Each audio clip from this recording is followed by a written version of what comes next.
सुमित, और weekly expiry का दिन, जबकि काफ़ी इवेंटफुल था क्योंकि कल 3 नंबर्स आए हैवी वेट्स, आज भी एक मिड कैप आईटी का नंबर है, कल भी एक फ्रंटलाइन आईटी का नंबर है, वीकली एक्सपायरी का दिन भी है, तो बहुत कुछ था आज जब बाजार में आपको नजर रखनी होगी।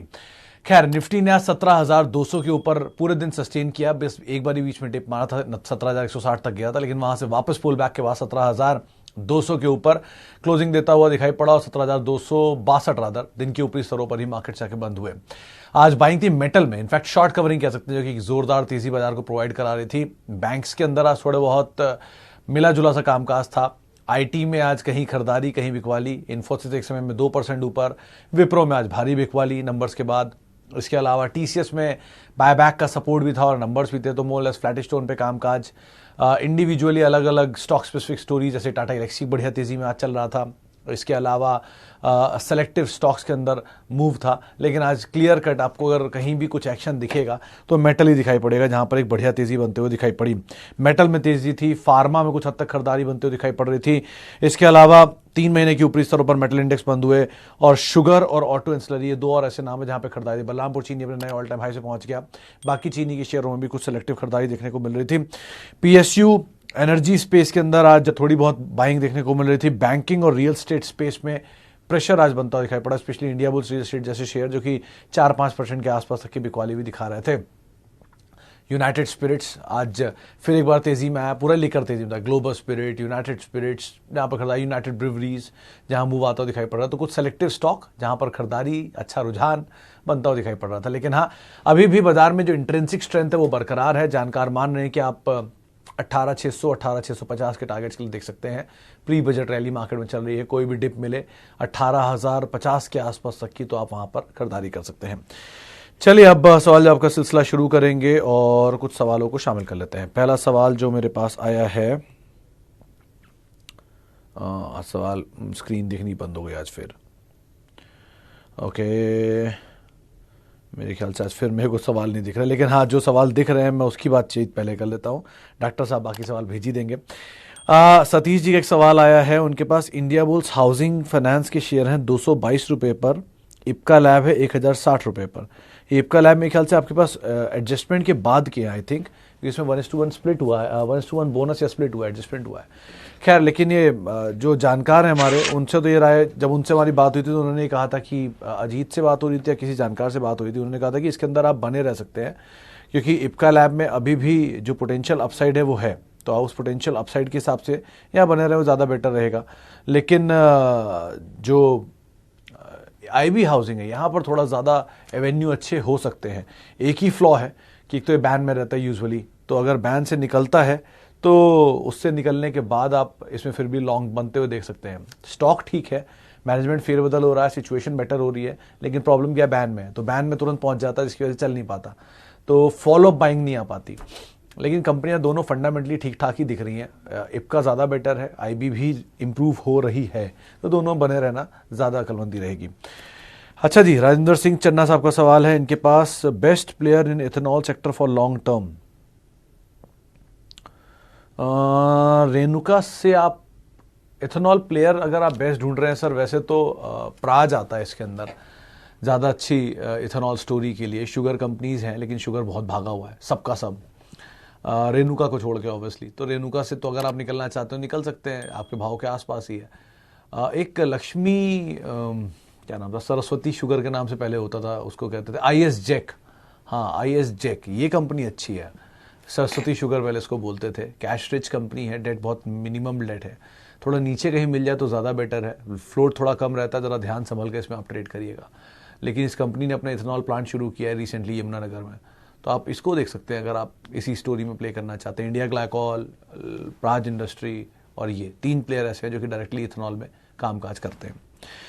अच्छा, fresh buying in Tata Elxsi and Motherson. Kaushik साहब, अभी मदरसन को तो आप अवॉइड करिए, क्योंकि मदरसन में एडजस्टमेंट हुए हैं आज, वो एडजस्टमेंट इनके मर्जर डीमर्जर को लेकर है, तो उसको तो आप अभी अवॉइड करिए, कल वो एक्स डेट हो जाएगी।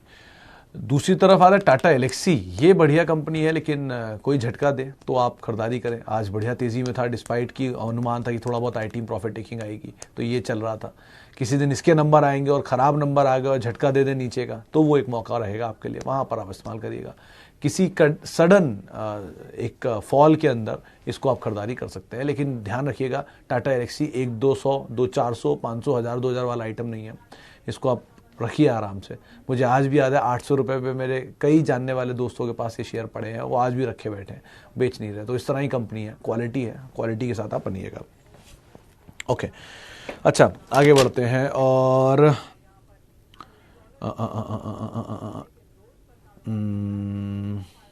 मदरसन हो गया, टाटा एलेक्सी हो गया, ONGC and Wipro can we hold long term, they are multi bagger, I have 20 quantities each. Saxena साहब, आप अगर ये पूछ रहे हैं कि पहले तो बैगर की स्पेलिंग ठीक करिए, बैगर की स्पेलिंग ये वाली नहीं होगी। एनीवेज, तो विप्रो के केस में ऑब्वियसली ये बहुत बड़ी तेज़ी दिखा चुका है, बहुत बड़ी तेज़ी। आप कभी पढ़िएगा इसकी पुरानी हिस्ट्री के बारे में, मल्टी बैगर तो ये बन चुका है ऑलरेडी। और ओएनजीसी के केस में 2010 से लेकर आज तक मतलब जितने सालों से मैं इसको ट्रैक कर रहा हूँ, ये शेयर अपने ओरिजिनल भाव तक भी नहीं पहुँच पाया है। मोमेंटम बेस्ड स्टॉक ज़्यादा समझता हूँ, और ये पीएसयू है तो ऑब्वियसली बात है हर हायर लेवल पे यहाँ पे सेलिंग भी आती है। तो बेटर यही है कि आप विप्रो को तो होल्ड करें, लेकिन ओएनजीसी तेज़ी मिले या रीजनेबल प्रॉफिट मिले आप निकल सकते हो। कंपनियाँ अच्छी हैं दोनों ही, लेकिन स्टॉक वाइज ओएनजीसी थोड़ा कमज़ोर दिखता है विप्रो के कंपैरिजन में। तो विप्रो ज़्यादा बेटर है, आपको टाइम देना पड़ सकता है विप्रो में। लेकिन ओएनजीसी के केस में सरकारी है, इक्विटी फ्लोट बहुत बड़ा है, 3rd largest equity float of India है वोडाफोन और आईओबी के बाद। तो बेटर यही कि आप कोशिश करके यहाँ तेज़ी मिले तो निकल जाए, ज़्यादा बेटर है। डिविडेंड प्ले यहाँ पे ऑब्वियसली बना ही रहेगा। अच्छा जी, आगे बढ़ते हैं। टाटा स्टील करंट रेट पे, झा साहब ये रिसेंटली एक रिपोर्ट आई थी जेफरीज की, इन्होंने कहा था कि इसमें बिकवाली आएगी मेटल में, वो बॉटम बन गया मेटल का, वहाँ से एक बढ़िया पुल बैक आता हुआ दिखाई पड़ा। तो वो दिन तक तो ठीक था टाटा स्टील, आज थोड़ा चल गया है, तो अब आप इसमें एंटर करना चाह रहे हैं। 2 दिन पहले 3 दिन पहले इनफैक्ट ये मारा मारे फिर रहे थे पूरे मेटल, तब आपको एंटर करना चाहिए था।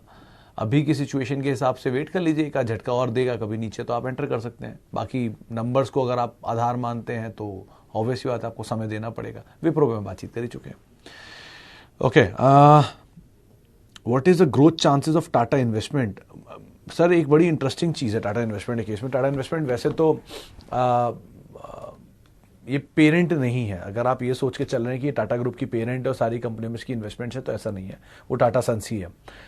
टाटा इन्वेस्टमेंट कंपनी की एक इन्वेस्टमेंट आर्म है जो जिसके थ्रू ये फाइनेंशियल बिजनेस देखती है। कभी आप क्रेडिट कार्ड वगैरह अगर टाटा के इस्तेमाल करेंगे तो आपको टाटा इन्वेस्टमेंट के अंडर में आता हुआ दिखाई पड़ेगा। इनके बाकी finances, mutual fund and all कारोबार, इसके पास अलग अलग कंपनियों की होल्डिंग भी है, लेकिन वो होल्डिंग इनके अंडर में नहीं आती है, वो होल्डिंग की वैल्यू नहीं है। तो आमतौर पे आपको जो जानकार मिलेंगे वो यही बात करते हुए दिखते हैं कि इसमें होल्डिंग वैल्यू बहुत है। होल्डिंग वैल्यू है, लेकिन सिर्फ वही है ये नहीं, इसके फाइनेंसिस कारोबार भी इसके अंदर आता है। तो आप उस हिसाब से देख रहे हैं कि इसकी होल्डिंग वैल्यू इतनी बैठती है, मार्केट कैप इतनी कम है, तो चलना चाहिए। ये भी एक ट्रिगर ठीक है, लेकिन यही इकलौता ट्रिगर है ये नहीं सही है, इसलिए आप उसको ठीक से आंक लें, उसके हिसाब से कॉल लें। 2 कंपनी अच्छी है, टाटा ग्रुप की बैकिंग है तो कोई दिक्कत नहीं है, लेकिन और भी चीज़ों को इसमें आप खंगाल लें वो ज़्यादा बेटर रहेगा। लेकिन कंपनी ठीक है, इन टोटल आप बने रह सकते हैं, बहुत बड़ा नहीं, एक छोटा हिस्सा पोर्टफोलियो का यहाँ पर दे सकते हैं। अच्छा जी, what is the issue with HUL 1 year on 2% return even after this bull run? Anil साहब, 2004 से 2010 या 1994 से 2000 इस ड्यूरेशन में जरा HUL का चार्ट आप कभी देखिएगा। अपनी हिस्ट्री में सबसे लंबा कंसोलिडेशन अगर किसी बाजार के स्टॉक ने दिया है तो वो HUL है। उसको TCS भी, ITC भी अब तक नहीं तोड़ पाया। सोचिए इतना बड़ा कंसोलिडेशन है उसमें। HUL सिर्फ 100 रुपये या 200 रुपये की रेंज में रहा है पूरे 12 से 15 साल। HUL मेगा जाइंट है FMCG का, एवरीबडी नो, 100 साल से ज़्यादा पुरानी एग्जिस्टेंस है इंडिया में। हर 10 में से 9 घर यूज़ होते हैं, जो मैं हमेशा कहता भी हूँ HUL के। फूड बिजनेस में, कॉस्मेटिक बिजनेस में, बाकी FMCG प्रोडक्ट्स में कंपनियाँ कोई हाथ नहीं पकड़ सकता। ये कोर स्टॉक है, कोर बिजनेस का स्टॉक है, कोर कारोबार में आपके पोर्टफोलियो का होना चाहिए, लेकिन इसके लिए बहुत पेशेंस चाहिए, क्योंकि FMCG स्पेस छोटा है, मतलब स्टेबल है, वो बहुत भागता नहीं, बहुत टूटता नहीं, धीरे धीरे चलता है। अब वो धीरे धीरे सेक्टर में चलने में लीडर भी HUL है, जो वो भी धीरे धीरे ही चलता है। तो एक तो सेक्टर स्लो, ऊपर से स्टॉक स्लो, तो आप उस हिसाब से यहाँ पर रणनीति रखेंगे। डिविडेंड मिलता रहेगा, ग्रोथ मिलती रहेगी, ये पोर्टफोलियो को सुसज्जित करता रहेगा अच्छे स्टॉक्स के तौर पे। बट एग्रेसिव अगर आप इस तरह के शेयरों से कंपेयर करेंगे, TTML, JP, infra, JP associates या जीटीएल इंफ्रा, इस तरह के शेयरों से जो 2 रुपये का शेयर 4 रुपये हो जाए, इस तरह के शेयरों में से अगर आप कंपेयर करेंगे तो वो गलत करेंगे। HUL इज क्वालिटी, और क्वालिटी समय लेती है वेल्थ क्रिएट करने के लिए। वो पैसा ऐसे नहीं चलता कि वो 1 दिन में डबल हो जाए, 4 दिन में डबल हो जाए, 1 महीने में डबल हो जाए। सर ये तरह के स्टॉक्स को आपको होल्ड करना पड़ता है एक लंबी ड्यूरेशन तक, ताकि वो आपके लिए वेल्थ क्रिएट करें, एक बेस बना कर रखे आपके पोर्टफोलियो का। उस हिसाब से आप इसे देख सकते हैं। अच्छा जी, आगे बढ़ते हैं। और value buying like CG power and IBRL, Manish साहब ये सवाल है तो आप जवाब जानते ही हैं, शायद आपने वही लिखा है। अगर आप जवाब दे रहे हैं तो बहुत बढ़िया, आप बिल्कुल सही ट्रैक पर हैं। इसके अलावा टाटा कम्युनिकेशन को भी आप ऐड कर ही सकते हैं इसमें। उसके भी हम 1170 रुपये से जिक्र करते चले आ रहे हैं, आज वो 1600 रुपये की तरफ पहुँच ही चुका है। अभी भी मेरा स्टांस वही है कि 1170 मिल जाए तो आप ज़रूर ले लीजिए, 1270 में मिल जाए तो भी आप ज़रूर ले लीजिए, अगर किसी बुरे दौर में आ जाए तो। HDFC बैंक 1529 होल्ड करना चाहिए सुजॉय साहब, क्योंकि ऑब्वियसली बात है बैंकिंग स्पेस का मेजर है, सैटरडे को नंबर है। अगर मीडियम टर्म के लिए तो ऑब्वियसली बात है नंबर बहुत कुछ इंपैक्ट करेंगे, और लॉन्ग टर्म के लिए तो ऑब्वियसली बात है HDFC बैंक की बात कर रहे हैं तो कुछ सोचने की ज़रूरत ही नहीं है दोनों में, तो आप कॉल ले सकते हैं अकॉर्डिंगली। कल शायद थोड़ा मूव आता हुआ दिखाई पड़ेगी, परसों नंबर है तो बाजार प्रीएम्प्ट करता है नंबर्स को, उससे पहले रिएक्शन देगा। अगर आप मीडियम टर्म है तो उसके हिसाब से आप रणनीति बना सकते हैं। ओके, सिद्धार्थ मलिक साहब बोल रहे हैं wholesale pharma dealers give more discount on multinational brands medicine in comparison to Indian brands, my observation. Sir मैं इसमें क्या ऐड करूं? देखिए सर, बहुत ज़्यादा बड़ा जानकार तो मैं नहीं हूं फार्मा का, लेकिन मुझे इतना पता है कि जेनरिक और जो ब्रांडेड फॉर्मुलेशंस होते हैं उनमें जेनरिक कंपनीज को यूजुअली रॉयल्टी मिलती है फॉर देयर रिसर्च जो वो करते हैं उस दवा को बनाने को लेकर, और उनका एक्चुअल जो दवा बनाते हैं उनको वो मिलता है, उनको रॉयल्टी मिलती है उस दवा को बनाने को लेकर। फिर उसका जेनरिक वर्जन इंडिया में बनता है और वो जेनरिक वर्जन को हम यूज़ करते हैं। जितनी मेरी समझ कहती है, लिमिटेड जानकारी जो मेरी कहती है, वो ये कि पहले शायद इसीलिए हमको थोड़ी कम नॉच की दवा दी जाती है, और जब दवा का स्वरूप बढ़ाना होता है तो और बेटर साइड की या और ओरिजिनल दवा दी जाती है ताकि उसका इम्पैक्ट ज़्यादा हो। इसीलिए शायद ये सिचुएशंस बनती हैं, इसीलिए फाइज़र और नोवार्टिस और GSK ऐसी कंपनीज़ को ज़्यादा रॉयल्टी से इनकम होती है, क्योंकि वो उनके पास उसके राइट्स होते हैं। लेकिन फिर उसके बाद आती हैं डिवीज़ जैसी कंपनियां, रेड्डीज़ जैसी कंपनियां, जो कि उसके अंदर अपनी दवा का जेनरिक वर्जन बना के इंडिया में बेचती हैं या एक्सपोर्ट करती हैं। तो आप किस प्लेयर के साथ जाना चाहते हैं वो आपके ऊपर है। फार्मा के सभी नाम सही हैं, डॉक्टर रेड्डीज़, फाइज़र, नोवार्टिस, बस नोवार्टिस चलता कम है स्टॉक के हिसाब से, लेकिन कंपनी अच्छी है, लॉस मेकिंग है 2, सनोफी। तो आप इसमें से कौन सा कैडर चुनना चाहते हैं? 2 मल्टीनेशनल चुन रहे हैं तो सनोफी, फ्लेक्स और फाइज़र, और अगर 2 डोमेस्टिक चुन रहे हैं तो रेड्डीज़ और रिवीस, जिनको आप देख सकते हैं ये मेजर प्लेयर्स हैं। छोटे प्लेयर्स में अगर आप जाना चाहते हैं तो हाल फिलहाल की जो लिस्टिंग रही है वो भी ठीक ठाक कंपनी, ग्लैंड फार्मा ऐसी कंपनियाँ भी अच्छी हैं, इनको भी आप देख सकते हैं। आगे बढ़ते हैं। ओके, टाटा मोटर 600 शेयर 120 रुपये लॉन्ग टर्म, विनेश साहब का सवाल है, और बहुत सारे कमेंट शायद वो लिख भी चुके हैं। विनेश साहब, एक तो पहला मेरा फेसबुक नहीं चल रहा, तो डायरेक्टर साहब जो भेज रहे हैं मैं वही पढ़ रहा हूँ। दूसरी चीज़, 120 रुपये में आपने ले रखा था, आपको सोचने की क्या जरूरत है, आराम से आप बैठे रहिए, सही दाम पर तो आपके शेयर हैं, 600 शेयर हैं। आपको अगर लग रहा है कि नहीं नीचे आ जाएगा तो बेटर है 150 शेयर बेच दीजिए। 150 शेयर बेचते आपके सारे शेयर फ्री के हो जाएंगे, वो सारे शेयर आप छोड़ दीजिए फिर हमेशा के लिए, जहाँ मर्जी जाएँ उसके बाद, अगर पैसे की ज़रूरत नहीं है तो। और अगर ज़रूरत हो तो बात ये लगे, फिर तो आप सब कुछ ही बेच देंगे। लेकिन ऐसी सिचुएशन में जब TTML भी ऊपर जा रहा था, तब गाबा सर से मेरी बात हुई थी और उन्होंने ये बात साफ कहा था कि हर तेज़ी में आप एटलीस्ट अपनी कैपिटल को निकाल लीजिए। इसीलिए मैं आप सबसे ये कहता हूँ कि कभी भी तेज़ी मिले अपने कैपिटल को एटलीस्ट आप प्रोटेक्ट कर लीजिए, प्रॉफिट को छोड़ दीजिए। कैपिटल बचा रहेगा कई सालों तक तो आपका प्रॉफिट भी बढ़ता रहेगा। लेकिन आपके पास टाटा मोटर सही दाम पर है 120 रुपये में, आपको ये उम्मीद हमेशा रहेगी कि और बढ़ेगा, और वो नीचे आ गया तो आपकी उम्मीद टूट जाएगी। तो बेटर ये है कि इस पॉइंट ऑफ टाइम पर एटलीस्ट कुछ पैसा आप निकाल लीजिए, ताकि आपका कैपिटल बच जाए। उसके बाद प्रॉफिट से ऊपर भी जाएगा तो भी उम्मीद रहेगी, नीचे भी आएगा तो भी दिक्कत नहीं होगी। तो आप ऐसे कॉल ले सकते हैं इस पर, कंपनी अच्छी है ऑब्वियसली। ओके, BHEL 63 का है, सवाल अब नहीं है, ये तो शायद डायरेक्टर साहब भेज रहे हैं मुझे। अच्छा, पुरुषोत्तम जी का सवाल है कि BHEL क्या करें, 67 क्रूशियल जोन है, वो पार होता है तो तेजी बढ़ सकती है, वहीं पे मेजरली सप्लाईज आती है जो जानकार मानते हैं। नीचे 58, ऊपर 67। Okay, lastly Pidilite right time to enter for 3-5 years. Chakraborty साहब थोड़ा और नीचे जब ये पीछे आया था ना, तब ज़्यादा बेटर टाइम था, अब तो चल चुका है।